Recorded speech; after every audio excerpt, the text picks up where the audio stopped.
Okay. Sorry about that. So Vinny and I are winging it. So give me just a minute. I just need to make him a co-host when I can find him. There he is. And make co-host. Yes. Okay. So we should be good. Um, so I did pull up some readings for us to meditate on. We'll have an introductory reading. We'll go to our 20 minutes of meditation, and then we have another reading afterwards, and then our time for sacred sharing. So I'm really looking forward to this morning. Let me pull that up.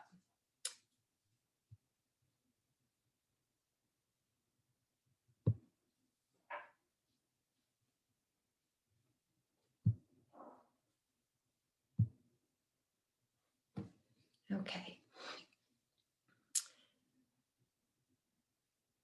By entering deeply into the school of life itself, to make your whole life a meditation, a learning from God, a school of wisdom, a clear sighted and humble cooperation with the wisdom of divine providence in your life, a ceaseless effort to receive his secret instruction in all events by learning from his holy will and living constantly under his gaze. Meditation is not just playing with ideas, but is fed with realities. You reflect on the action of grace and detect as best you can the innumerable movements of divine love in your life. This prayer is characterized by great simplicity and by frequent but simple, silent cries going up to God from the depths of our heart. And this is from a writing from Thomas Merton, and the highlighting is not my own. It's from another author who was highlighting Thomas Merton. And this was taken from Father Vincent from his talk on acedia to apatheia. Allow yourself to be imperfect and allow grace to be grace. I'll leave that up for a few minutes before we go on to our meditation so you can read it to yourselves.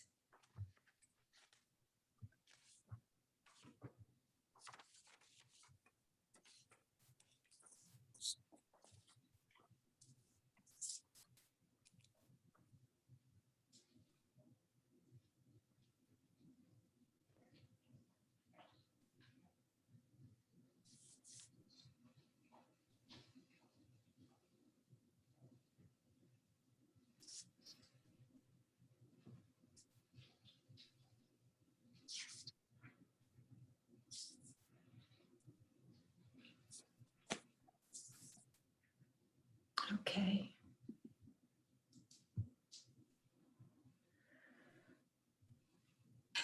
And I will see you all in 20 minutes.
please mute yourselves.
Amen.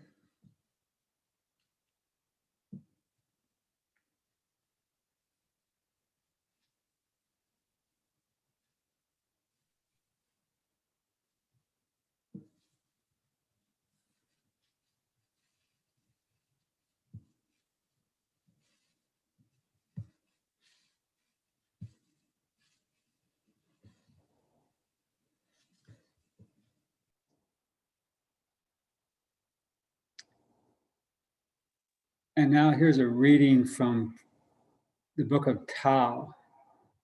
The sage rules from the purest motives, relying wholly on quiet and inner peace. He watches the seasons rise and fall, and he knows how things grow. He knows they're fed by their roots, and they return to their roots. They grow and flower and flow. Everything must have its roots. The tendrils work quietly underground. This quiet feeding is the way of nature. If you understand Cha'ang, this principle of nurturing, you can understand everything. Not understanding it will lead you to disaster. If a sage knows this, he can rule, and he will do so with patience and justice. Any man can become wise in this, and he can walk the way of heaven. And if you walk that way, you will be royal in the mastery. Life can end in pain, but if you live like this, under the Tao, you will fill your days with breath. Tao Te Ching. And now we will begin the sacred sharing. We'd like this to be sort of an open flowing conversation. If you wish to raise your hand, feel free, we'll call on you. But if not, feel free to jump in, comment, reflect on maybe what others have said or what's in your heart.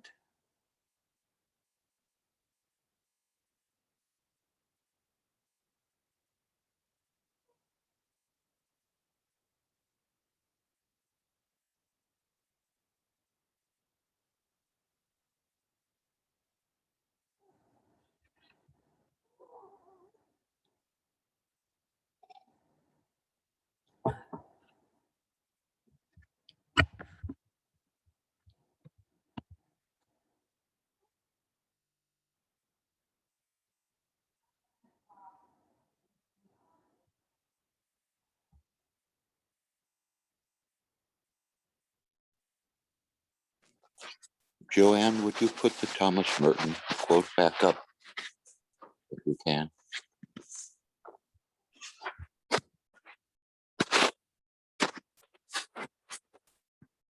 Or Vinny, who's operating the screen? I'd like to reference the Thomas Merton quote.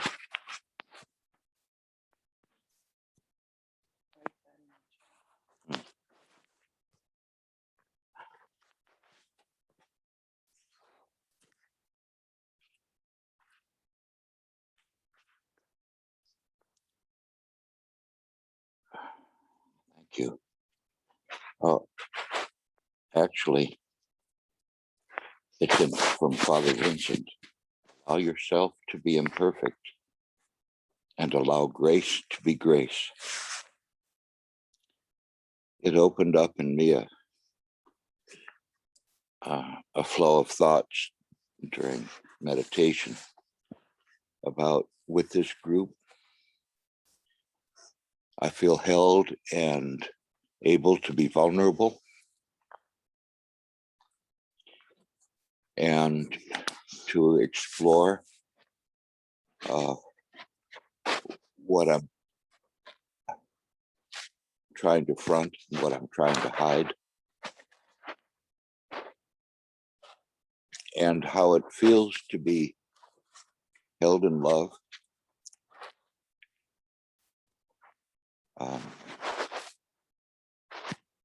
So last week I made a prayer about walls that I built against the devastation of God's love. And I asked to be kissed inside those walls, and then the walls be kissed that they might crumble in sweet surrender. That was a great song by John Denver, Sweet, Sweet Surrender.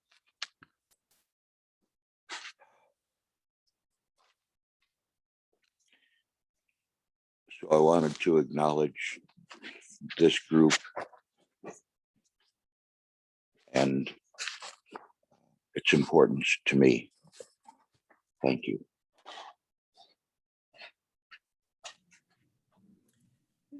Thank you, Richard. In fact, I have on my desk a little piece of paper from that poem you shared last week that says, "In this moment, no walls are needed." And I just want to thank you for those words. I carry them with me every day, and life is just is moments, moments, and moments. And if I can remember that no walls are needed in this moment. So thank you. That was precious to me. I would echo that.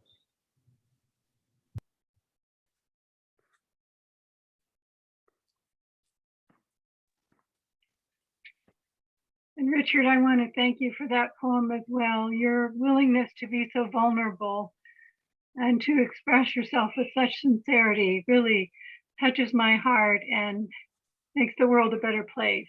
So thank you.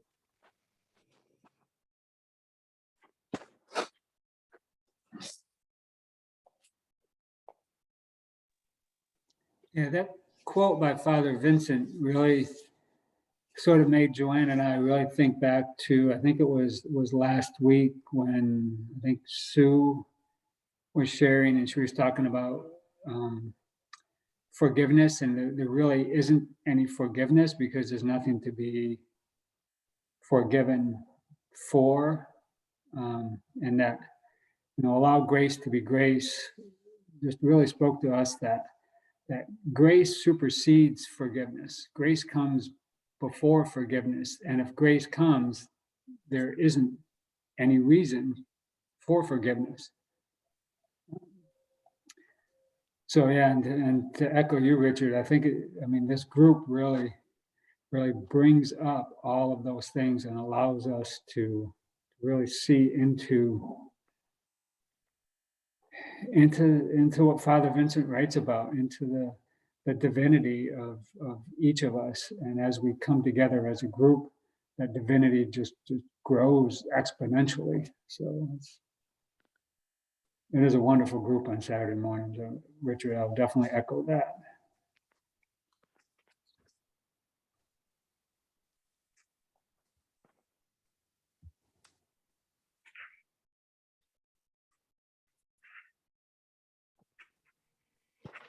So I wanted to, how do you triple echo?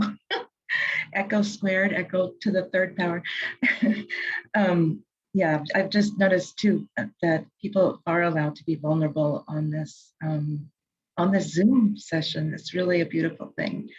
Vinny, it was interesting that you started with Father Vincent and saying that grace precedes any need for forgiveness. One thing I've learned from Father Vincent is this idea that that we can't, like, how do I say this? That it's like if you left out the grace part and said there's no need to forgive because we're already loved by God. What I have heard Vincent say is that if we say that, then there is no, oh, it's too subtle for me. I need Father Vincent. That this idea that we are separate from God, we are not one with God, and in that moment of grace comes and we are one with God. That it takes an action of God to to take no action. I think I have to struggle with this offline maybe, but yeah, it's that idea that that we can't consider like that there's no sin. I had a long conversation once with Father Vincent, and I won't be able to articulate it well, but his concept was that that there is original sin. We were talking about Pelagius, and he was saying that there is original sin, and there must be in order for God to come to us and bring the grace that we know we have and are. I'm not articulating. I think I'll defer to the next person. Forgive me. What that brings, oh, someone else, what that brings to my mind now is that what makes it difficult for me to articulate is that I see the point that there is no need for forgiveness because of the love and grace that comes before our action. However, I can also see where there is no need for forgiveness could also, maybe because of original sin, lead to so we can do whatever we want. And right away you say, no, that's not. So that's what for me makes it complicated, or I make it complicated. Yeah, that's what I thought.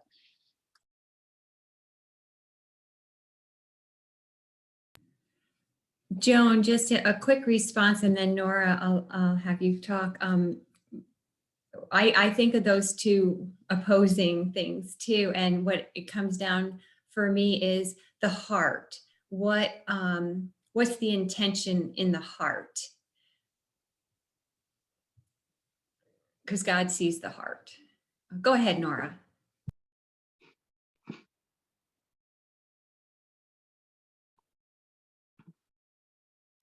Oh, you have to unmute. Okay. I so love the line in the reading today. It says, meditate on the action of grace and detect as best you can, on the innumerable actions of grace. And so, and then it says to clear-sighted and humble cooperation. So we're not expected to approach this with perfection. That's what's so beautiful, that we are loved in our imperfection, and to accept that is such a beautiful idea to me, that a beautiful heartfelt idea. I had the privilege yesterday of watching the tribute to Sister Simone Campbell, the director of Nuns on the Bus and the Network Lobby in Washington. And this is a woman who does an hour of centering prayer every day. And the work that she has done in the 16 years that she's been the director of this group in Washington was highlighted yesterday by all of the members of Congress, Nancy Pelosi, Chuck Schumer, all these people paid tribute to this one nun who has just made it her mission to live Matthew 25. And I was so moved by her joy and her enthusiasm, because sometimes I think we burden ourselves, and I just think that our experience should be humbly joyful. That's all I have to say.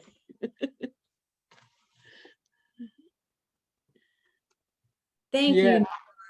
Oh, sorry. Yeah, I- yeah, no, Nora, before we get to George, I just wanted to comment on that. Joann and I were just talking the other day.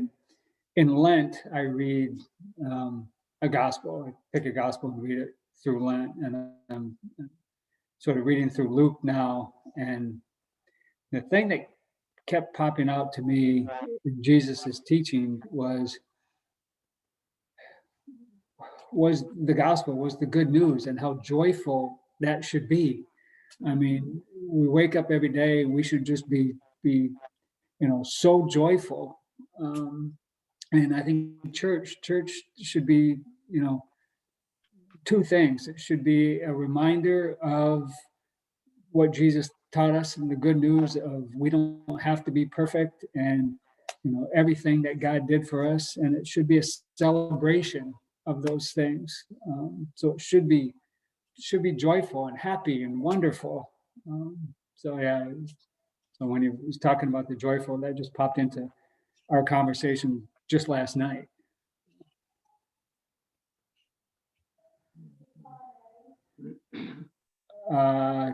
George, go ahead. Yeah, hi everybody. I just wanted to say that this for me was particularly touching because I've been doing this in various groups for a little over a week, and I'm coming from Buddhism, right? Big fan of Father Thomas Keating. So many times over the past week and a half, we're doing things, Stations of the Cross, and I'm looking it up on my computer, and I don't know if I'm doing it right. And so this be imperfect, allow grace to be grace. Like I got this one. Like, so thank you, everyone.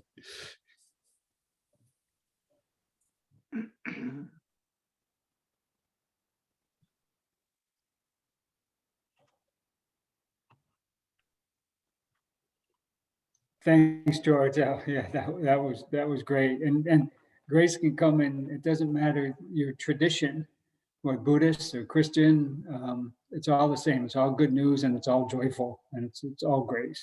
So, Debbie, I think you were next. Go ahead. Thank you, Vinny. When I was listening to about forgiveness, how we are forgiven, kind of to me, and grace, in respect to grace, with grace, God giving us that grace, for me personally, helps me see what I am missing in life. It's sort of, it reveals to me my state of interior life in comparison to this great pure love, this joy, this peace that in your everyday life before being awakened is not known. Like the purity, like you can have the love of your children, your spouse, but God's love, his grace is marvelous. So it's almost that in him forgiving us, we are forgiven, and him giving this gift of grace is almost his call, his beckoning for our souls, or for us, our awakening, kind of. I think I see it as, because aren't you filled with gratitude?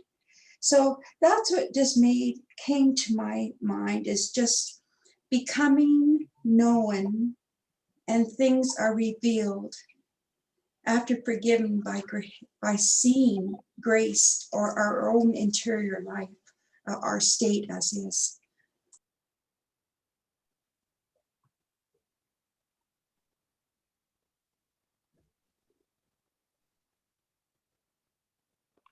Yeah, Debbie, that was beautiful. I definitely think everything that God does is to call us to him and to be in communion with him. So grace and forgiveness and everything isn't, the only thing it is God calling us to him.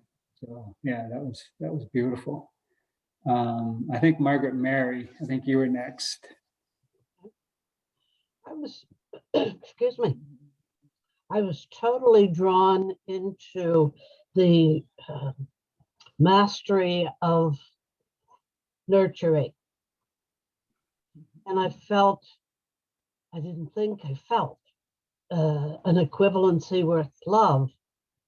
And I got to thinking, well, yes, but you have to have love before you can nurture someone.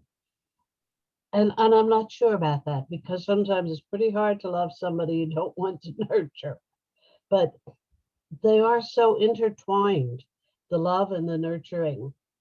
So which comes first, the chicken and the egg kind of thing here. But that whole, all those phrases of how nurturing is done.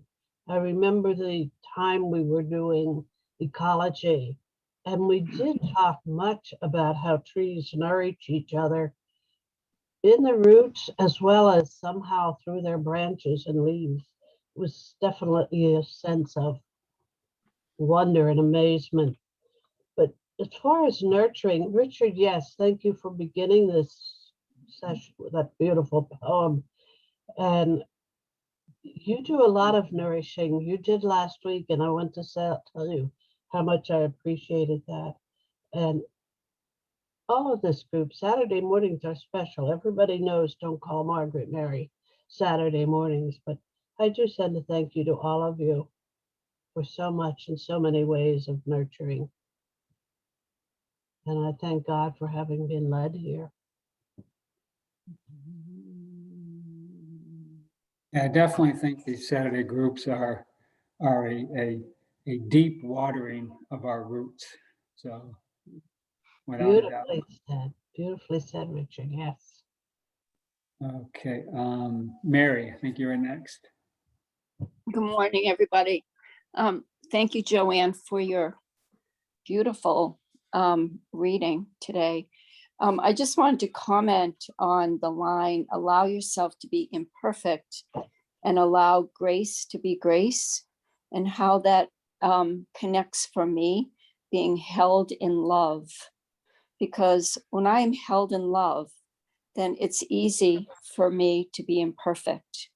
And the being held in love is a felt sense. It's not about words as much as it is what I feel.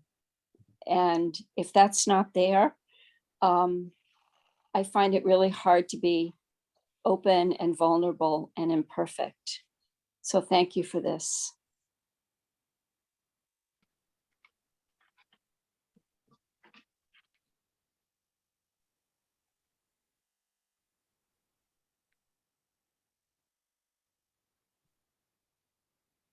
Yeah, thanks, Mary.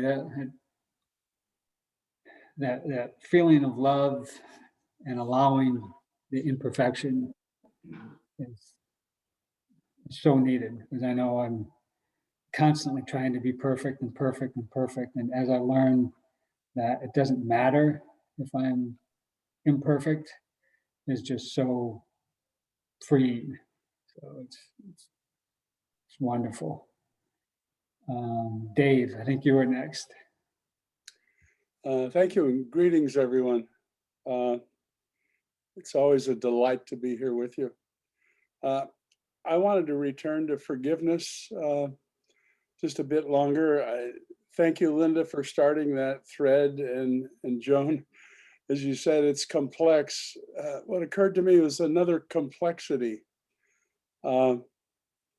that we've been talking about, our being forgiven. We haven't yet explored our forgiving others. And it seems to me that when I find myself having difficulty forgiving others, what comes up for me is a vision of Christ as his hands are being nailed to the cross, forgiving those who are doing the nailing. And so I'm still struggling with, there's no need for forgiveness when we're the one who has a need to forgive others. And so I think when we succeed in recognizing the Christ within us, then I think it's a bit easier to forgive others, even for those whose offenses, continue and keep going all the time. So it is complex, and I'm happy for the thread that we've focused on that subject. Thank you.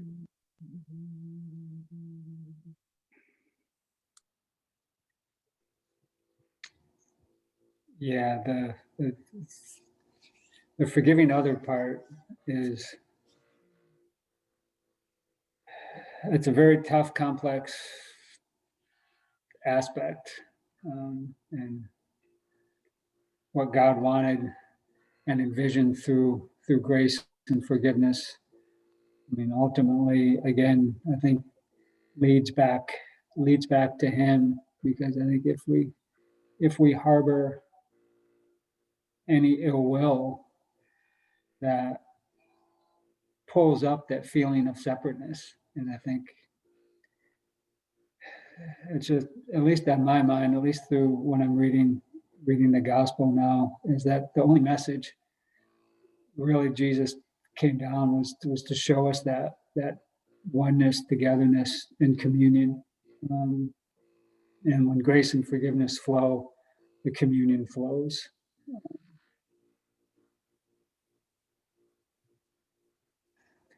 Tough concept, but I think ultimately a unifying one. So, Christine, I think you were next. Thank you, Vinny. That's really beautiful reflection. For me, forgiveness is essential, because when I sin against another, myself and God, it is essential that I feel forgiveness. And I think sometimes we get in a place where we can't believe the immensity of the grace that's offered to us. And I think people get stuck there. People who've been abused and are lost. And so to even have a little glimpse of that grace is what allows me to ask for forgiveness. That makes sense. Because I know the grace is already there, which makes me feel even worse that I behaved in the way I did. But so it becomes this circular thing, and I'm just so thankful for grace.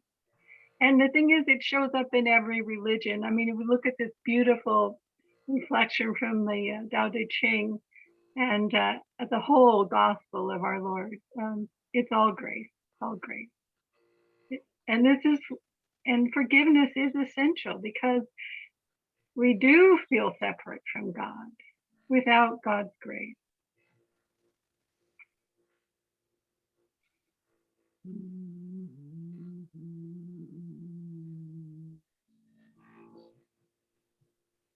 Thank you, Christine.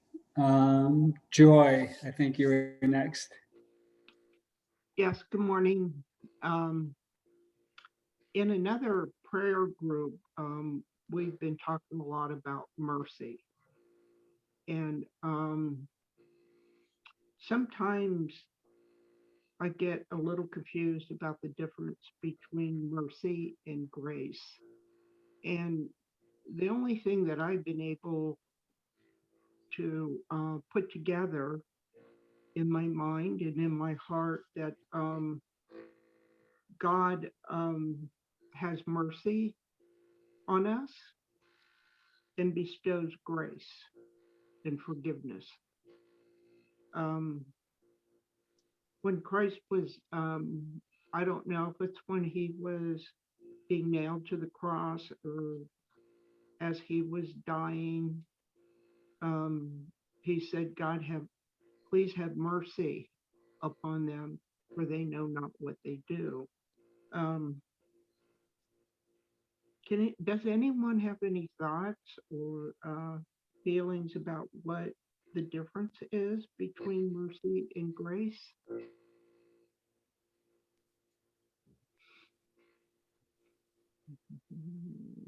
I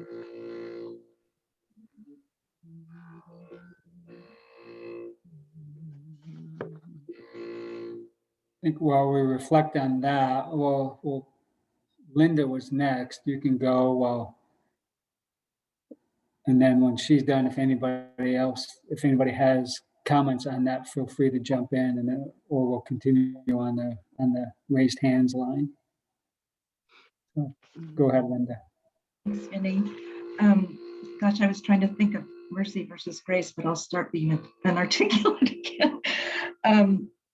So it's so interesting because I feel like we're all dancing around with our kind of like how many angels can dance on the head of a pin in this theological discourse about, is it grace? Can we be forgiven? Is it before grace or after grace? And what is mercy in relationship to forgiveness? And I think for me, I think most of us have a sense of what it is. You know, we just feel it. And the words can go to hell sometimes. Anyway, I think I need another cup of coffee, my friends. My feeling is that I wanted to express was that for me, my forgiveness of others is my deepest work here right now on this planet. Because I have such severe judgments, starting, of course, with myself, but extending out to the entire world, it seems. And I've taken on this practice of when I'm in the midst of, I take care of my aunt and uncle, and they are a trial. And sometimes it's 4 to 8 hours a day of work that I do. They're very difficult people. And, you know, I stop and say, my only purpose on the planet right now is to love Mickey and Jim. And it really frees me. You know, I've done that in the grocery store. My only purpose right now is to love the man in front of me who is paying in pennies and taking 3 hours to do it. You know, it's whatever is in front of me. I feel like if I say to myself, my only purpose, as God wills, is to forgive and love the person or the situation in front of me. And that's been helpful. I think forgiveness is the deepest Christian act that we can take. And I think we've all felt that so deeply by examples of, you know, is it North Carolina where the church was shot up and the people there forgave the shooter. I think I've mentioned this before because it's so powerful to me, you know, as well as the Amish people who brought a meal to the wife of the killer of their children. Those things stir us in the core of our being. Anyway, that's it. I'm gonna go get some more coffee.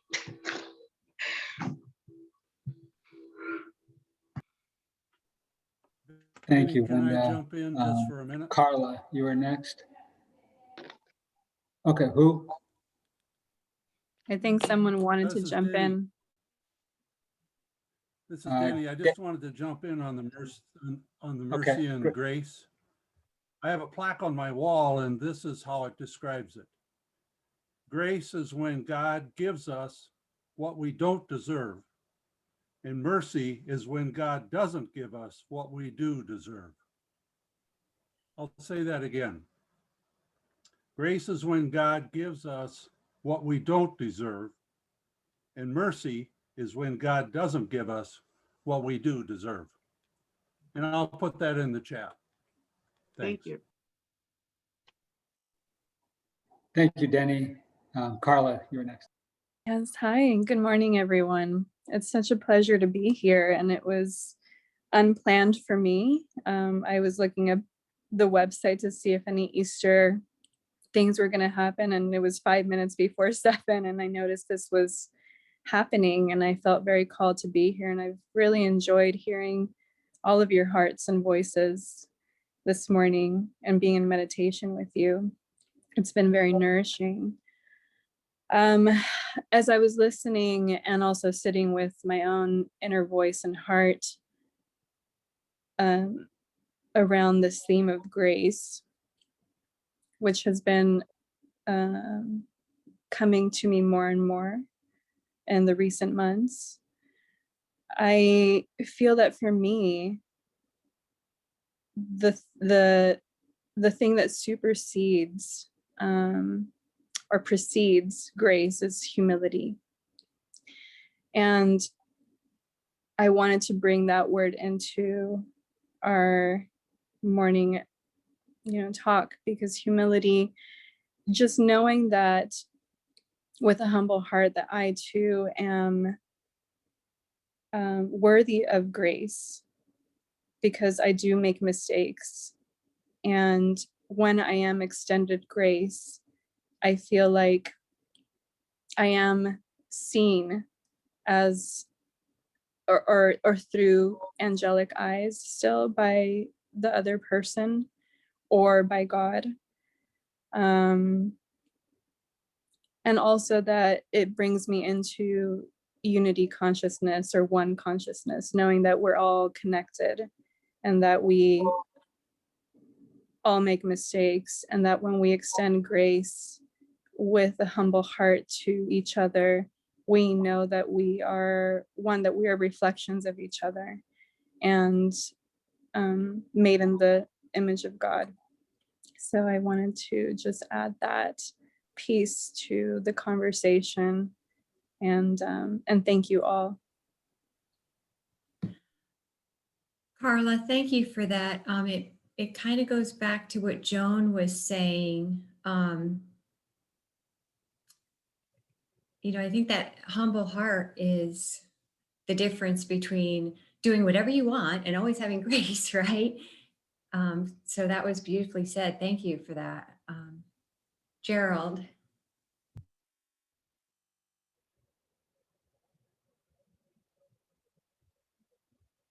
Here, I'm on my iPad for the first time. I think, can you hear me? Yep. Yep. I tuned in a little late, and I take it Father Vincent isn't with us, but we're having a tremendous get together, and thank you. I appreciate that.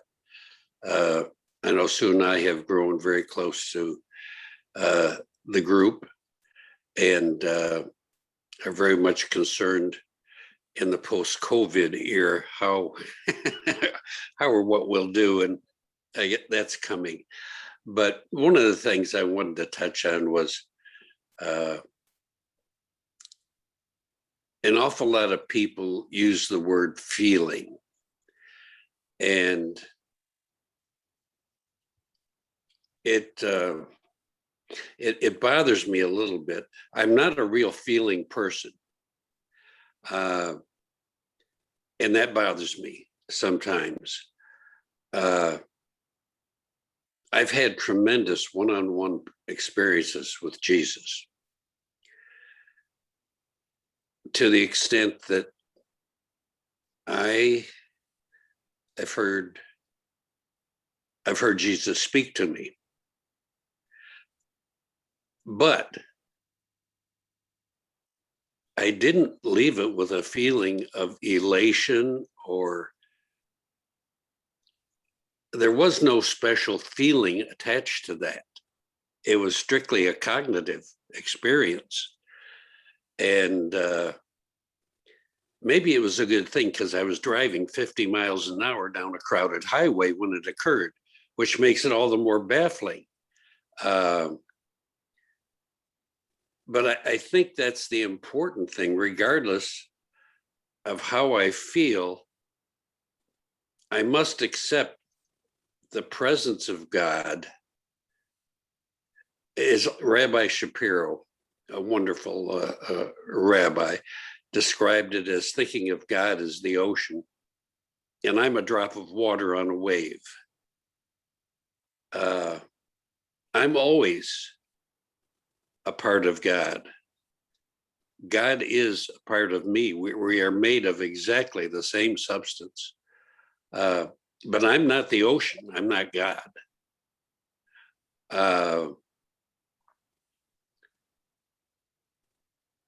Some touched on original sin. I like the Franciscan approach, where they've kind of thrown that out and talk in terms of original goodness. Richard Rohr talks about that. And I think that's exactly it. How can a perfect God create an imperfect being? Originally, we were perfect.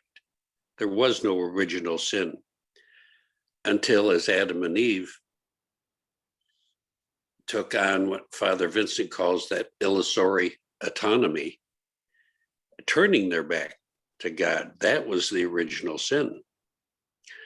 And we all do that. And I do that daily. I forget where I'm at. I forget about that relationship. I don't have a warm, cuddly feeling with God.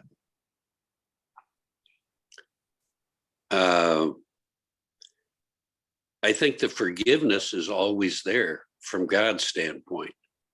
We don't have to ask for forgiveness.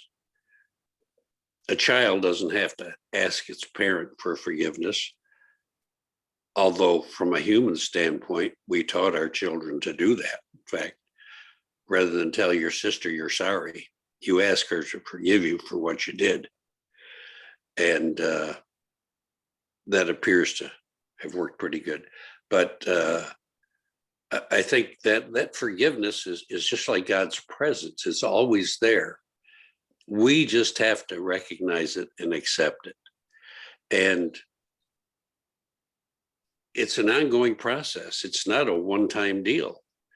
It's not like going to confession on Saturday and boom, everything's all better. No. For those who have been hurt deeply, and I think of, abusive situations, or think of the people who survived the Holocaust. My gosh, to have any kind of a life at all, they must daily have to forgive the horrendous conditions they were under and the way they were treated. I guess what I'm saying is forgiveness isn't a one-shot deal. It's a daily, ongoing process. And I include that in my morning prayer, my morning examen. I mean, it's got to be. And I've got to remind myself that God's forgiveness is there. I just have to be open to it. Thank you. Thank you, Gerald. I just want to thank you for saying that you didn't have any feelings around your experience. It was more of a cognitive thing, because so often I catch myself, how come I don't feel, God's presence? And then you read about the night of the sense and the night of the spirit, and it sort of all makes sense. So, but thank you for sharing that, because not too many people talk about that. Steve and Kathy? Yes, thank you. I really do enjoy this group. We're hanging out here in the Midwest in Iowa, and it's nice to have this large community of folks. I put a couple things in the chat. I don't know if I did it right or not, but I think the one thing that helps me as I'm reading Thomas Keating or reading your different or hearing your different reflections, praying into the mystery sometimes really is helpful.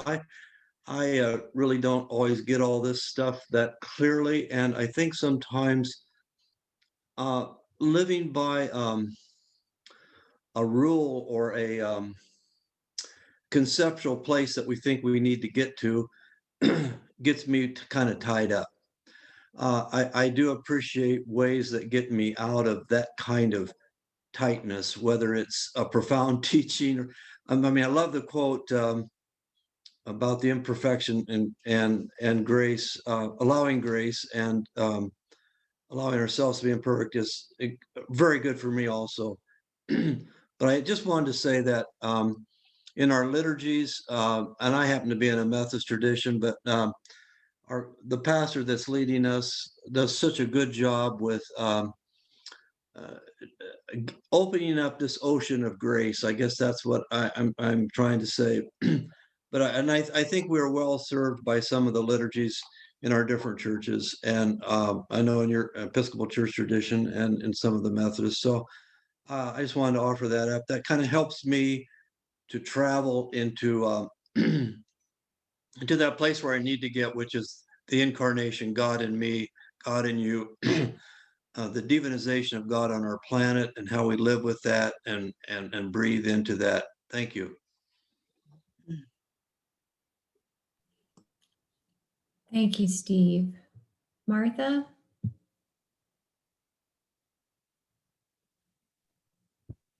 Is there a Martha?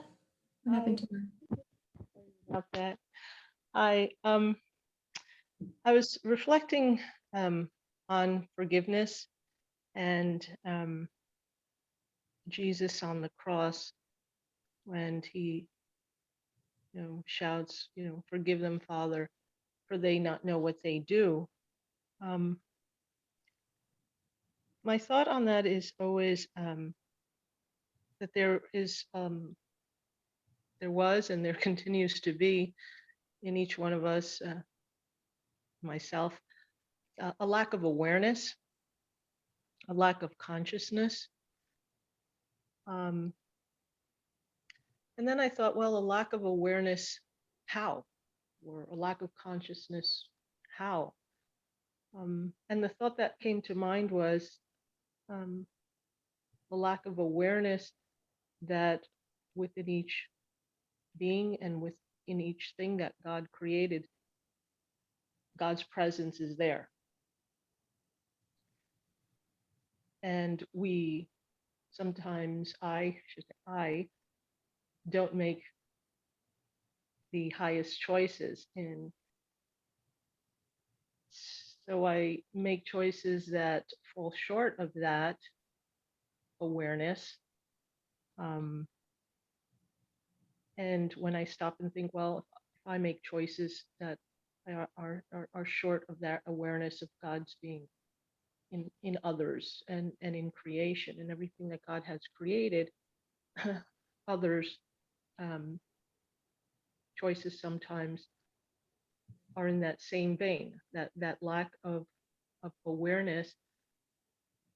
But then I think of the hope that we all have because the Spirit of God lives within each one of us, that we can always make another choice, a better choice. Obviously, God knows that too. and so when I think of forgiveness, it helps me a little bit in that letting go of any anger or resentment. If I think, well, it stems from a lack of that awareness. So those are just my thoughts. Oh, I like those thoughts. Oh, I said that out loud. I like those thoughts. Yeah. Sue? Yeah, good morning. In the first reading today, I was struck by where it talked about cooperation with divine providence. And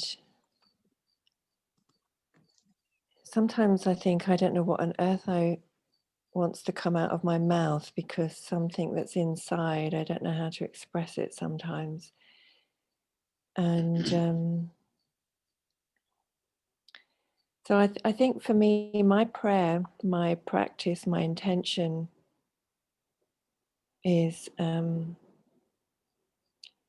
basically, am I willing to cooperate with love, with God's love? Am I willing to see myself as God sees myself? Am I willing to see everybody around me as God sees everybody? And I think a lot of the forgiveness practice is in prayer, really asking the Holy Spirit it to help me to forgive myself for not seeing as God sees, for not seeing myself or everybody else as God sees. And recently I was reminded of one thing that Thomas Keating said, where he said, the chief thing that separates us from God is the thought that we are separated from God. And sometimes it seems like my thoughts are very powerful. On some level, I could say we have the same mind as Christ, the same mind as God. So therefore, my thoughts are really powerful.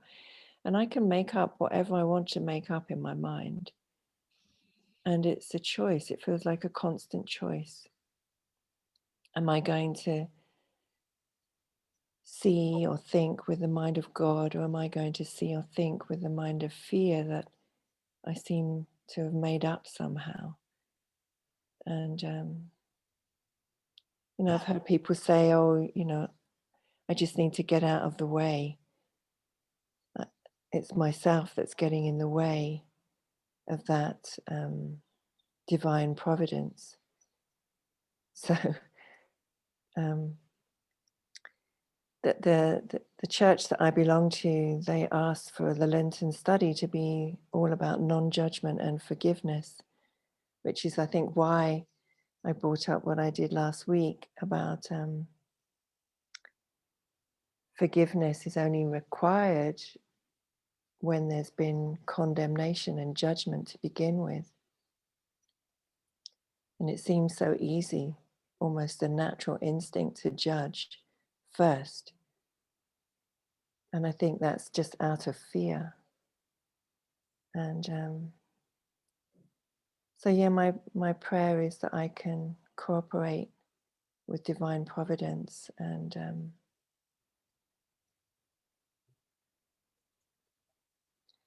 and really just know the beauty of it.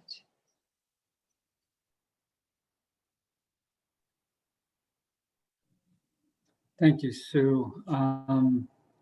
This week I was reading in Luke, and it was the part where Jesus drives out the money changers and merchants in the temple, and the verse is, God's house is a house for prayer, and you have made it a den of robbers. And as I was reflecting on that verse, what really struck me was that the temple isn't God's house. We are God's house. And we were meant to be a house of prayer, which to me spoke of we were meant to commune with God, and that's our divine providence, is we were meant to commune with God. And then the money changers and the merchants, what it said to me is that it was everything in there that they were doing had a value. 2 pigeons were for one type of sin, a lamb was for another type of. So it was, everything was had a value attached to it. And what Jesus was saying was that, we need to stop judging. We need to stop putting a value on interactions and just let the Holy Spirit guide us into those interactions. And if we do that, the judgment will stop. The self, pity will stop. The self-condemnation will stop. The arrogance will stop. That, if we place ourselves at a higher value than somebody else, and just let that interaction flow the way God wants it to flow.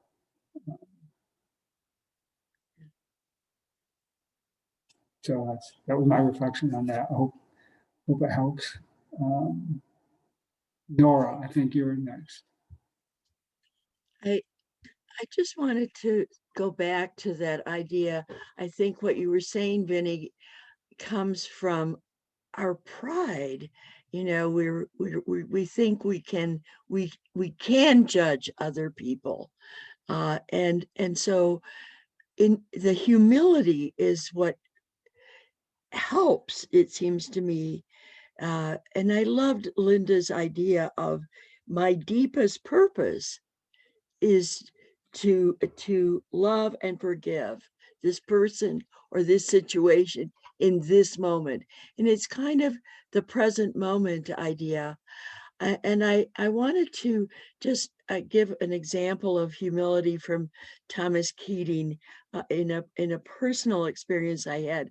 I was up at the monastery. I had done a couple of retreats with Thomas Keating, and so I was up at the monastery in the bookstore at Snowmass in Colorado, and Tom. It was about a year before he died, and he was not well. And Thomas Keating to me had always been sort of this long, tall drink of water. You know, he seemed like he was 7'5". I mean, I don't know. But I looked in the bookstore and there was this monk who was shrunken and wizened, but he looked like Thomas Keating. And so I said to him, "Are you Thomas Keating? Are you Father Thomas Keating?" And he just looked at me with this wonderful smile that he always had. And he said, "I'm a Thomas." I'm a Thomas. That's all, you know, it was so beautiful. That was such a Thomas Keating thing. So in terms of humility, I think of that, you know, because this great man who was a prophet in our time, and he was a Thomas to himself. That's what he was. I love that. And I wanted to share it with you because it's such a fond memory for me.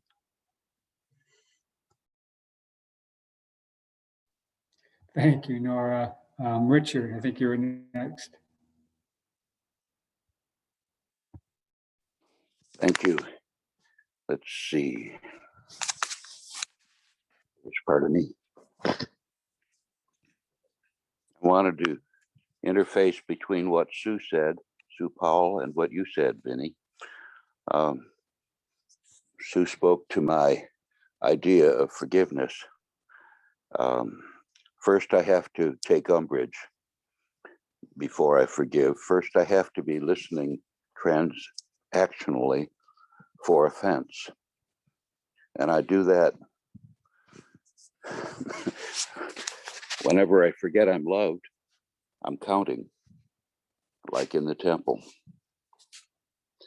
What's an offense worth? And if I get grand enough, I'll forgive.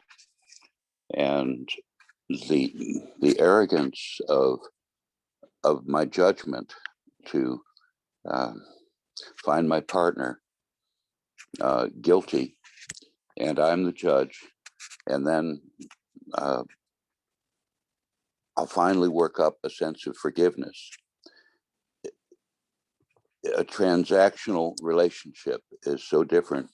A transaction is so different from a relationship.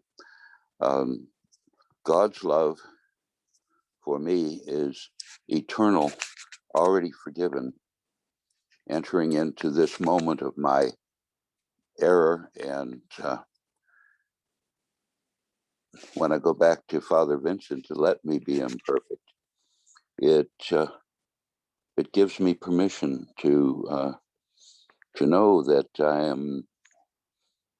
I'm not expected to have answers and to make every movement perfect and to make every thought perfect, but I can aspire to my higher, and I am held. It's like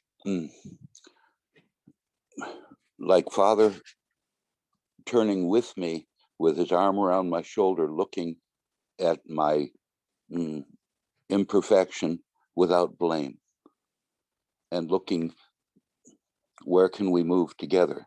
Where can, with mercy and grace, where can I be self-forgiving and look without blame so that I can be who he and I want me to be? Something like that.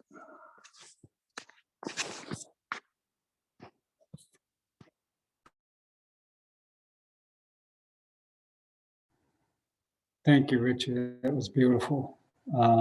George, I think you were next. Yeah. So Carla brought into the conversation the concept of humility. Love the Father Thomas story, Nora. But I just wanted to kind of offer my thoughts a little bit Eastern as they might be. But humility for me, I think immediately of a Ram Dass story where he talks about how he was giving a performance. He walks out onto the stage and there's a style of microphone that he hates. And so for a moment he's overcome with irritation and anger. And then, shortly thereafter, he recognizes that tonight Guru comes to me in the form of a microphone. And then later in Ram Dass's life, he had a stroke and lost the ability to articulate very well. And he later in his writings referred to that as grace.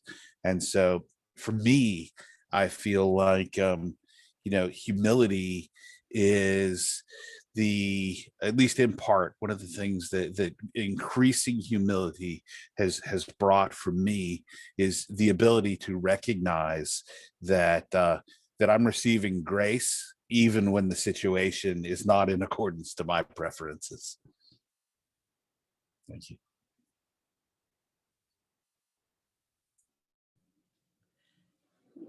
Thanks, George. Debbie, and then Holly, if you are trying to raise your hand, we'll take you after Debbie, okay? So go ahead, Deb. Hi. Listening to everyone made me think, like in this last few people that spoke, made me think of what Father Vincent had when we were on talking about the prodigal son, like the first son, second son, and the father. Like humility is what the father portrayed like God. And the first son, the word awareness, I can't remember who brought that up. It was the first son that kind of gave, he had come to that awareness. And the second son, I heard all these words and I could see myself sometimes as a second son, because I couldn't really see as well last time when people were bringing up things like judging or pride, or it's almost like the second son is in God's grace, as we all are here in this room. We could all be second sons. The first son was someone coming from the outside, returning kind of. But I just seen a lot of these things because here we are with grace, but we still, and we're forgiven, but these interactions are come out still. We still judge. We still, or I can't say we, or we all could be capable of pride and all these things, and forgetting that we are loved. Like those moments we a lot say, well, I'm doing this and that, but I forget sometimes I'm loved because it's me doing the actions, all these interactions. So it just helped me put together more Father Vincent's reading that we've been from last week, like seeing a bigger picture with all of us talking today about. That's all I wanted to share. Thanks, Debbie. And I'll just say too that I really appreciate everybody's input. It's like a million pieces to a puzzle and have no idea what the picture is going to end up being, but it's just fabulous to have all these thoughts. And Holly, go ahead. Good morning, everyone. This is my first time with this group. I was invited by a friend.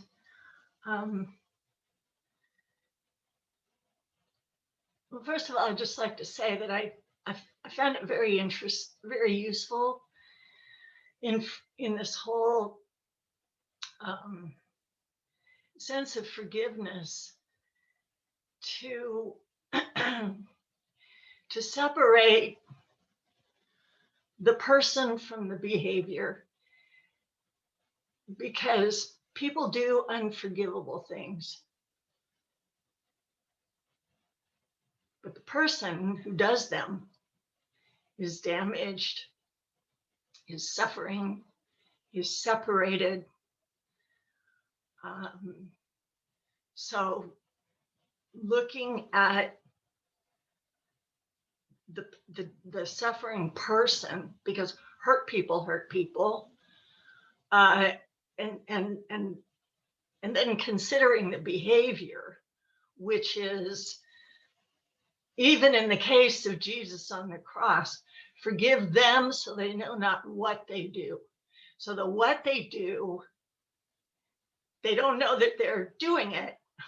It's the behavior, it's the person, the people that get forgiven. The behavior is a separate thing, and clearly not to be repeated.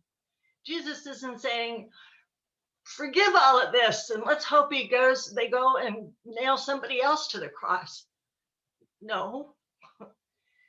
So for me, taking it apart a little bit and figuring out what I'm really doing so that I'm not carrying the confusion, the anger, that kind of stuff, because it's actually the person who actually gets hurt is us carrying all of that along. Because I'm a really old lady with a lot of gray hair. I tell you, it gets really heavy after a while. But the second thing is I just want to thank Sue for a reminder about separation, because I came here this morning. My husband, I was married for 45 years, and he died 6 months ago, and I've been trying to work through not only grief, but life after he died and adjusting and stuff, but also this huge financial problem. And to tell you the truth, I came here this morning just because someone said, oh, there's this great group, and I came more out of curiosity. But I came with a really heavy sense of just being completely alone. And somehow when Sue started talking about separation, I realized that's exactly where I am. I'm completely separated. I'm totally isolated. I have it, I'm just surrounded with self-pity and confusion. And I feel like I'm just broken. I finally just broke. And with all the, and the echoes of the discussion about grace, I thought, there's just, all I can do is just go sit someplace quietly and just leave space for whatever's going to happen, for whatever a priest friend of mine used to talk about.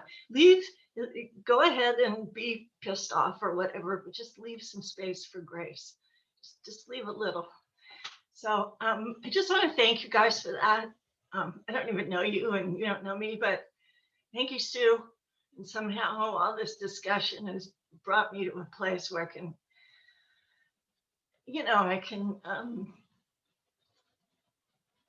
I can at least be with it without trying to fix it, just.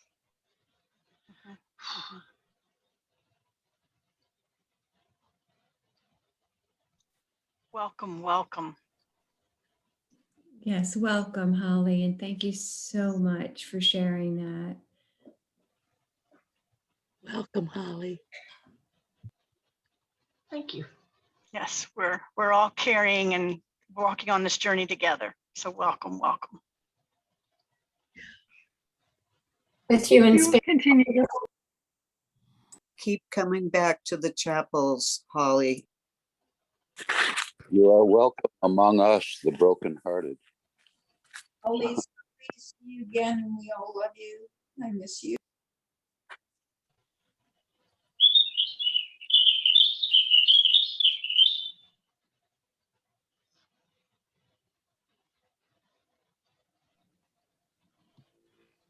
Kathy? Yes, Holly, welcome. And I loved what you said about leave space for grace. That was just beautiful. And I went to the grocery store at 6 o'clock this morning. And as I was bringing my groceries out to the car, I had this voice that said to me that I really do need to leave more space in my life to just hear how God is directing me, because I am dealing with some difficult things right now, and so I get tied up in inactivity. So I'm going to hold on to what you said, Holly, leave space for grace. What I just love everybody's shares this morning. They're just really beautiful and touch me. And I just want to share this little story that just keeps replaying itself as I hear everybody talk. And it has to do with the combination of forgiveness and grace. When I was about 10 or 11 years old, we were living in Duluth, my family and I were living in Duluth, Minnesota at the time, just for 9 months. And during Lent, my parents had my 5 siblings and I, they asked us to create a alphabet of verses. It's so that each verse in our alphabet had to start with the first letter of in sequence through the alphabet. And so when I got to F, the verse that I opened to in the Bible was, "Father, forgive them, for they know not what they do." And when I read that in the context of putting together this Lent paper, I literally felt like a dagger had gone through my heart, like a bolt of lightning had shot straight through me. I've never experienced anything like it. And I can still feel it now, over 6 decades later, that same ferocity, that verse, it was, and yet, now this many decades later, I can see that also was a moment of grace, because I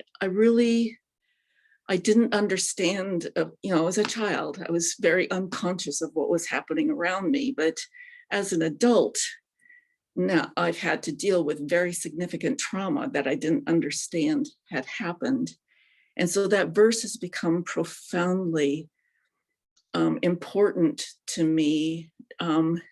So it's a way of, we can offer forgiveness, but I see it as a way to also, for me, it's been a way of healing my heart and starting to allow people who profoundly hurt me to just be precious people in my life, because with that hurt has also come grace for me in my development as a person and in my spirituality. And now that lesson is getting applied more to me, because I'm seeing more and more how I am still so unconscious, and I have impacts on people that cause them to go away, or it's just, I still have a lot of trouble with connections. And so I'm, now having to look at, from my side, what is it that I need to be more conscious of, so that I can be more of a healing agent in this world, instead of one that unconsciously continues to cause hurt. So that it's just interesting to me that this, "Father, forgive them, for they know not what they do." how that message has grown through and changed for me and transformed me through all these decades of my life, starting when I was 10 or 11 years old. Thank you.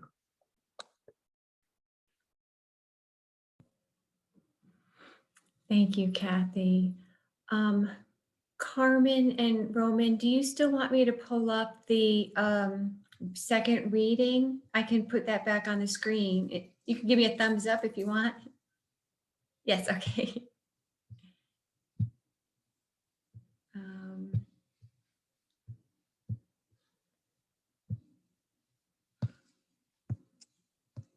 And it's kind of fits on 2 pages, so. And you'll send it to us in the link, right? Or in the email? Yeah, I can do that for sure.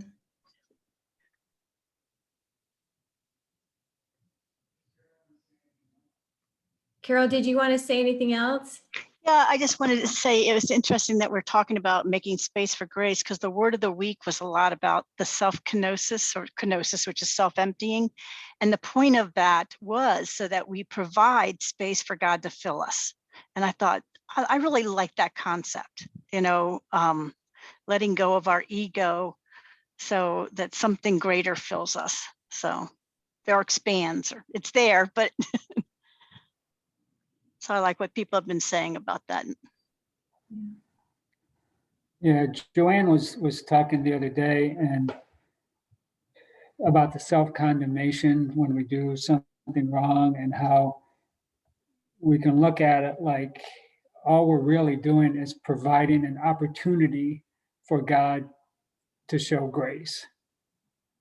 So,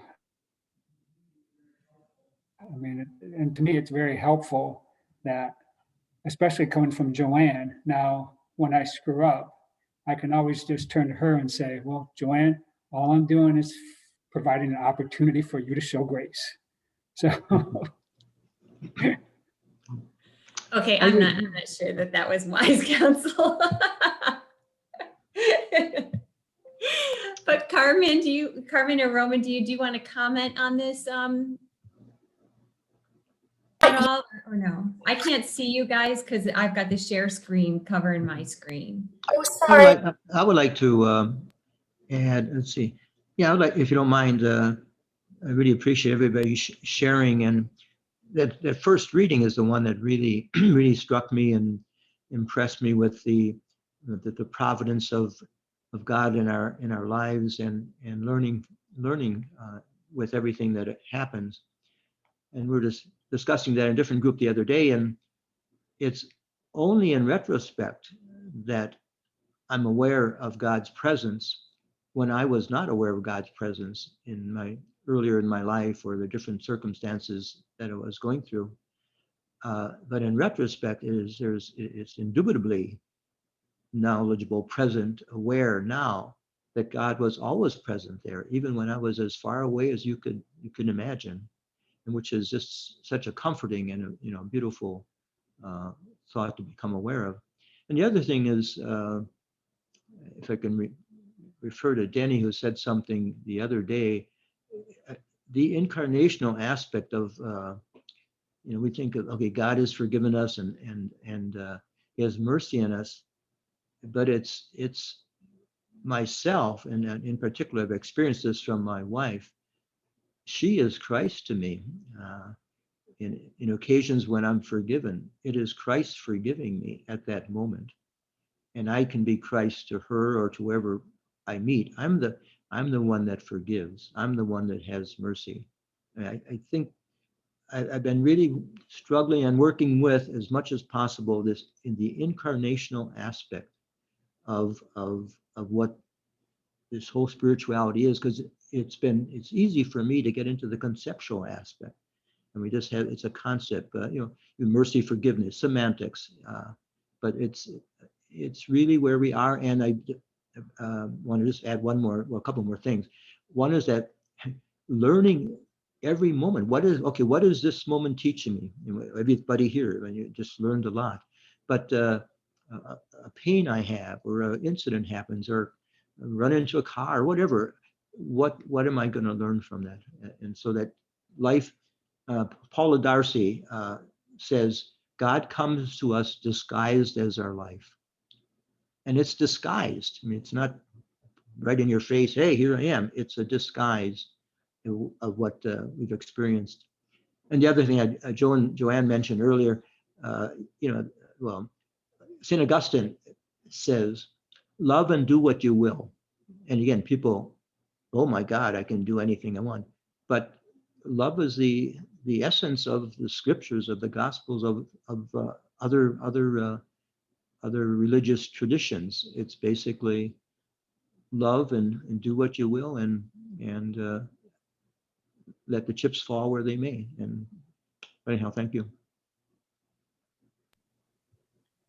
Thank you, Bill. I love that opening words that I put up there too, because it reminds me that life is a living prayer. And you just articulated very well a lot of the things that I was thinking. I want to go to Carmen and Roman now before we hit any more hands, because you've been waiting patiently for hours.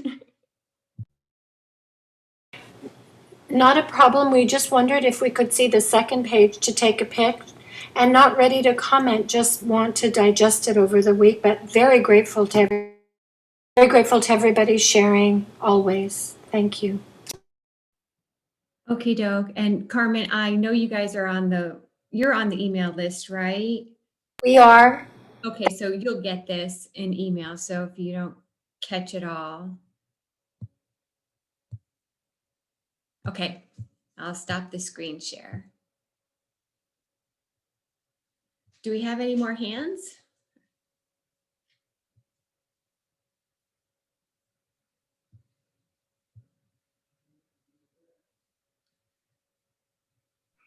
I'll just say thanks, Bill. I really appreciate that. I'm like that too, where I don't see God in the moment at all. And sometimes I always say, I see the sandal walking away and the toga or whatever, and I have to laugh. I have to go, oh, wow. It's almost like, wow, we have to laugh at ourselves. Right? But then at least we see the imprint, and then we're becoming more and more aware of God's presence in our life. And I second what everybody was saying about awareness. If we could really see humanity the way Jesus saw humanity on the cross, we could be a more loving, accepting group, and with humility and gratitude, and wanting everyone to be gifted by God's grace, which they are, but to see what we are starting to see. So. Thank you for sharing the laughter. I really believe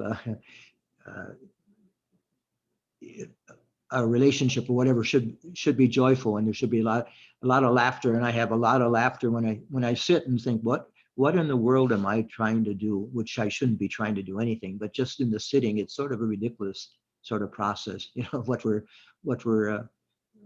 about, and to see the humor in everything in life is, I think, very, very important. I totally agree. Bill and Carol. And God laughs. I mean, God has humor. Think about, somebody said to me the other day, the perfect thing. Think about the seahorse. I mean, who would imagine? Or a penguin. I mean, it's got to come from humor. We just have to laugh sometimes. We just have to. And we can't get bogged down in these, oh, am I worthy? Oh no, we're never worthy enough, but God still loves us. That's the amazing thing. So does it matter? Yeah.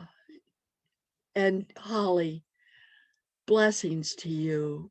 We're really with you. Your beautiful statement of accepting or looking at your grief and not trying to solve it, but just trying to embrace it is a beautiful concept. And blessings to you.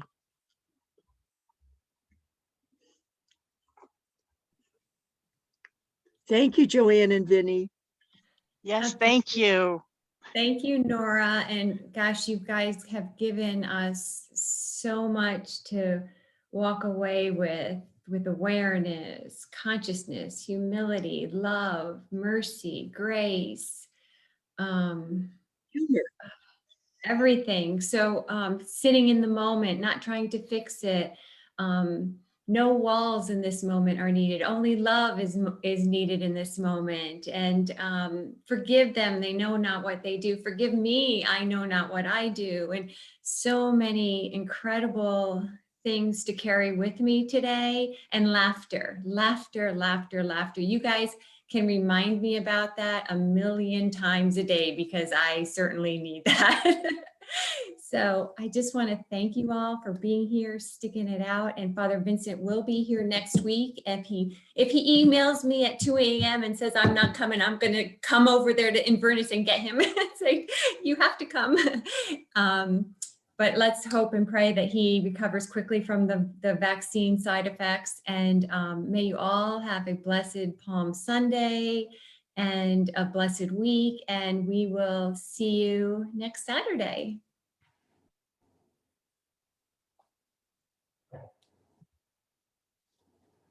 Uh-oh, Linda. Okay, did you hear the one about the 3 mystics that walked into a bar? Okay, so you got to unmute yourself and did she leave? No, I don't have an answer. I just thought in light of laughter, maybe someone has an answer. And when we have a retreat, obviously they're not going to let Nora, me, and Bill sit together. Okay. So the practice for the week is to come up with a punchline for Linda's joke.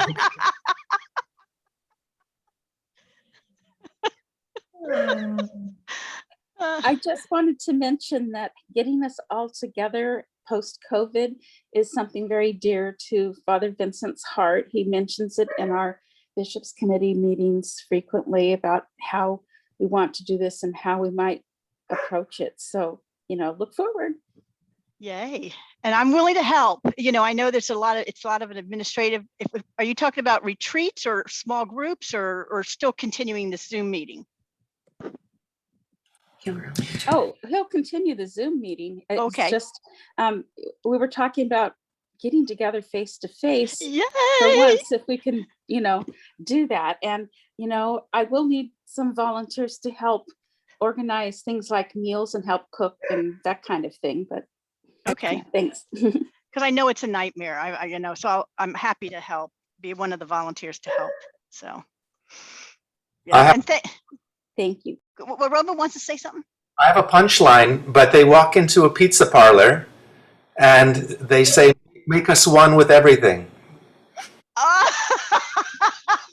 That's great. That's great.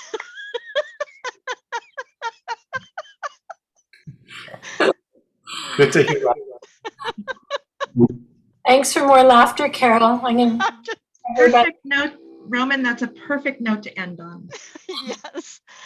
Thank you. Everyone, blessed Holy Week. Free delivery. Yes. Whether you deserve it or not.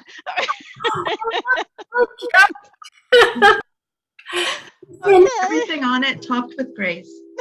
Oh, that's lovely. Peace in, peace out.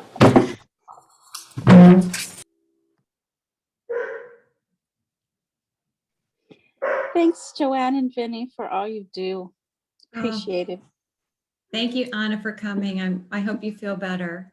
Thank you. I do. I slept. So I had the second shot the same day as Vincent and Fernando. So okay. I get my second shot April 7th. So I'm hoping it'll be okay. Yeah, I hope so too. Not everyone has effects. So okay. And I'm sure he'll be here next week because it's Holy Saturday and he's going to be close to the chapel. Okay. So he will be here. Yeah, definitely. Okay. Bye-bye. Thank you all. Thank you, Gerald. Hey, Dwight, maybe we can all come meet in Australia or Tasmania. It will be a pleasure. There's lots of visiting here. Yeah. Happy Holy Week. Happy Holy Week to you too.